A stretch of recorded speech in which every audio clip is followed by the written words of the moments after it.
अस्सलामु अलैकुम रहमत उल्लाह। सूरह मायदा मदनी सूरत 7वें पारे का पहला रुकू आयत नंबर 83 से 86। आऊज़ु बिल्लाहि मिनश शैतानिर रजीम।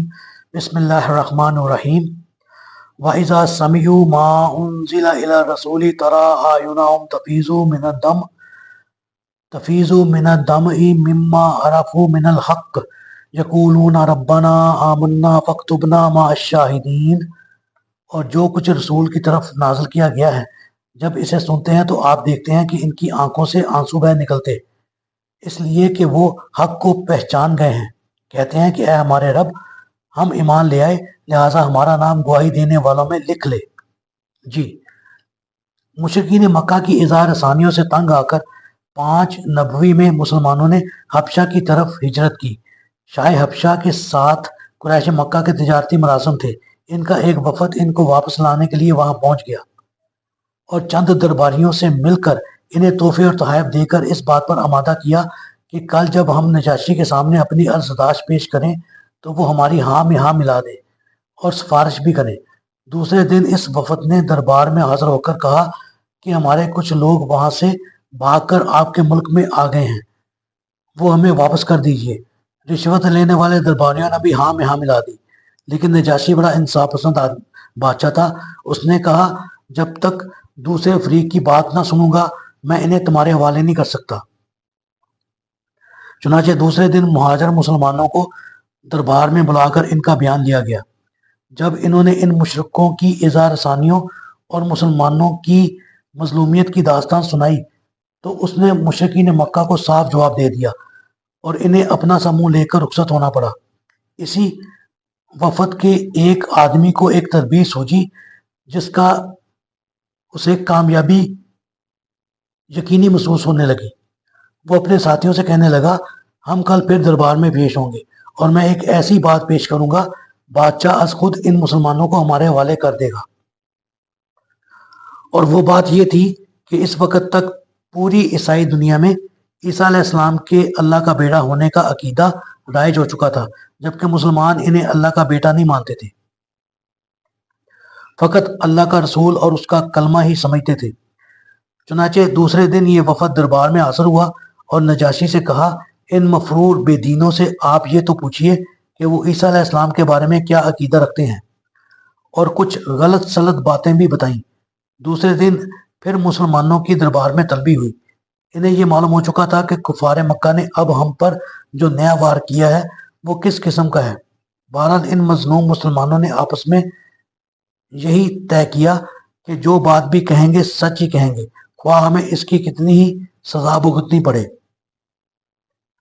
मुसलमानों ने इस गर्ज के लिए सैयदना जाफर तैयार रजी अल्लाह ताला अन्हु को, जो सैयदना मौला अली अलैहिस्सलाम के भाई थे, अपना नुमाइंदा मुंतखब कर लिया। दूसरे दिन जब नजाशी ने मुसलमानों से सैयदना ईसा अलैहिस्सलाम के मुतल्लक सवाल किया तो सैयदना जाफर तैयार ने जवाब में सूरह मरियम की मुतल्लका आयात पढ़कर सुना दी। ये आयात सुनकर नजाशी ने एक तिनका उठाया और मुसलमानों से कहने लगा, वल्लाह जो कुछ तुमने कहा, ईसा अलैहिस्सलाम इस तिनके के बराबर भी इससे ज्यादा नहीं है। नजाशी के इस तबसरे पर दरबारी भी बरम हुए और कुरैशी सफारत की तमाम उम्मीदों पर ओस पड़ गई, मगर नजाशी ने किसी की भी परवाह न की और मुसलमानों को अपने मुल्क में रहने की खुला इजाजत दे दी और वफद को बुरी तरह जलील होकर वापस आना पड़ा। इस वाक़या के कई साल बाद नजाशी ने 70 नौ मुस्लिम ईसाइयों पर मुश्तमिल एक वफद मदीना में रसूलुल्लाह सल्लल्लाहु अलैहि वसल्लम की खिदमत में रवाना किया। ये लोग जब कुरान सुनते तो इन पर दिक्कत तारी हो जाती। वो पूरे जज्बात से आंसू बहने लगते और जुबान से रब्बना आमन्ना कहना शुरू कर देते। इस आयत में इन्हीं लोगों की कैफियत बयान की गई है। शाह हबशा नजाशी अगरचे आप सल्लल्लाहु अलैहि वसल्लम की खिदमत में हाजिर ना हो सका, ताहम मुसलमान ज़रूर हो चुका था और इस पर वाज़ह दलील ये है कि जब वो फौत हुआ तो आप सल्लल्लाहु अलैहि वसल्लम ने मुसलमानों को इसकी वफात की खबर दी, फिर इस पर गायबाना नमाज जनाजा पढ़ी। वमा लना ला नुमिनु बिल्लाहि वमा जाअना मिनल हक्की व नतमउ अन युदखिलना وَنَطْمَعُ أَن يُدْخِلَنَا رَبُّنَا مَعَ الْقَوْمِ الصَّالِحِينَ،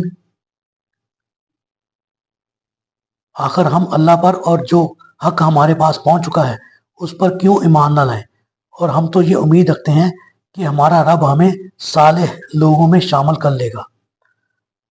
فَأَصَابَهُمُ اللَّهُ بِمَا قَالُوا جَنَّاتٍ تَجْرِي مِن تَحْتِهَا الْأَنْهَارُ خَالِدِينَ فِيهَا وَذَلِكَ جَزَاءُ الْمُحْسِنِينَ، ان کے اس قول کے عوض اللہ انہیں ایسے باغات عطا کرے گا جن میں نہریں جاری ہیں، جس میں وہ ہمیشہ رہیں گے، اور احسان کرنے والوں کا یہی بدلہ ہے۔ وَالَّذِينَ كَفَرُوا وَكَذَّبُوا بِآيَاتِنَا أُولَئِكَ أَصْحَابُ الْجَحِيمِ، اور جن لوگوں نے کفر کیا اور ہماری آیات کو جھٹلایا وہی اہل دوزخ ہیں۔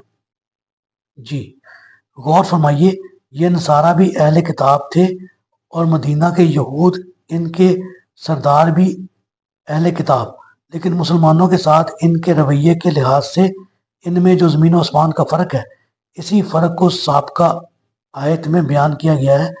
اہل کتاب اور توحید کا دعویٰ رکھنے کے لحاظ سے یہود کو بھی چاہیے تو یہی تھا کہ وہ عیسائیوں کی طرح مشرکین کے بجائے مسلمانوں کے قریب تر ہوتے، لیکن معاملہ اس کے برعکس تھا۔ یہود نے اللہ کی ان آیات کو جھٹلا دیا جو تورات میں موجود تھے، لہٰذا ایسے بد کردار لوگوں کی سزا دوزخی ہو سکتی ہے۔ اللہ تعالیٰ سے دعا ہے اللہ تعالیٰ ہمیں اسلام پر قائم رکھے اور ہمارا خاتمہ ایمان پر فرمائے، آمین۔